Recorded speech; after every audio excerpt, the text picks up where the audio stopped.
அனைவருக்கும் என் அன்பான வணக்கங்கள்.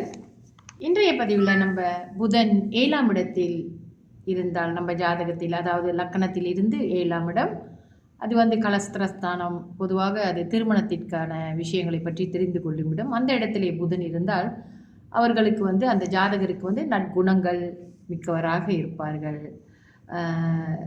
தந்திரங்கள் அறிந்தவர்களாக இருப்பார்கள், கொஞ்சம் தந்திர புத்தியும் அவர்களுக்கு இருக்கும், நன்கு எழுதும் திறமையும் உடையவர்களாக இருப்பார்கள், எழுத்தாளர்களாக இருப்பார்கள்.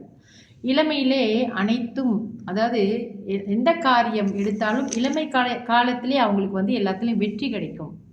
இளமையிலே செல்வந்தராக இருப்பார்கள், செல்வந்தர்களுடைய மகளாக இருப்பார்கள், மகனாக இருப்பார்கள். இவர்கள் மணக்கக்கூடிய பெண்ணும் ஒரு செல்வந்தரின் மகளாக இருக்கக்கூடும். பெண்ணாக இருந்தால் ஆண் ஒரு நல்ல செல்வந்தராக இருக்கக்கூடிய வாய்ப்புகளும் இருக்கும். மற்றபடி அந்த வானியல் விஷயங்களை பற்றி நிறையா தெரிஞ்சுக்குவாங்க. ஜோதிடம், மந்திரக்கலையை கற்றுக்கொள்வது, இதிலெல்லாம் ஆர்வம் காட்டுவாங்க. நல்ல உடல் நலத்துடன் இருப்பார்கள், அழகிய தோற்றமுடையவராகவும் இருப்பார்கள். ஆனால் இவர்கள்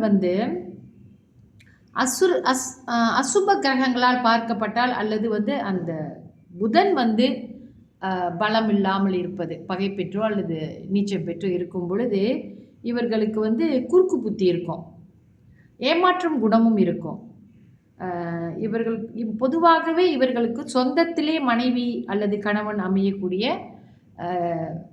அந்த மாதிரியான நிகழ்வுகளும் இவர்களுக்கு இருக்கும். சொந்தத்திலே முக்கால்வாசி பார்த்தோமா, இந்த புதன் 7ல் இருந்தால் இவங்க தூரத்து சொந்தம், ஏதாவது ஒரு வகையில் சொந்தக்காரவங்கள தான் இவங்க பொண்ணோ அல்லது மாப்பிள்ளையோ எடுப்பாங்க. இவர்களுக்கு மனைவி மேலே, இவங்களுக்கு மனைவி அல்லது கணவன் இவர்கள் மேலே ரொம்ப பாசமிக்கவர்களாகவும் இருப்பார்கள். எப்பவுமே ஒரு இளமை தோற்றமும் இவர்களுக்கு இருக்கும். தொடர்ந்து நாளைய பதிவில் 8ஆம் இடத்தில் புதன் என்ன செய்கிறார் என்று பார்ப்போம். நன்றி, வணக்கம்.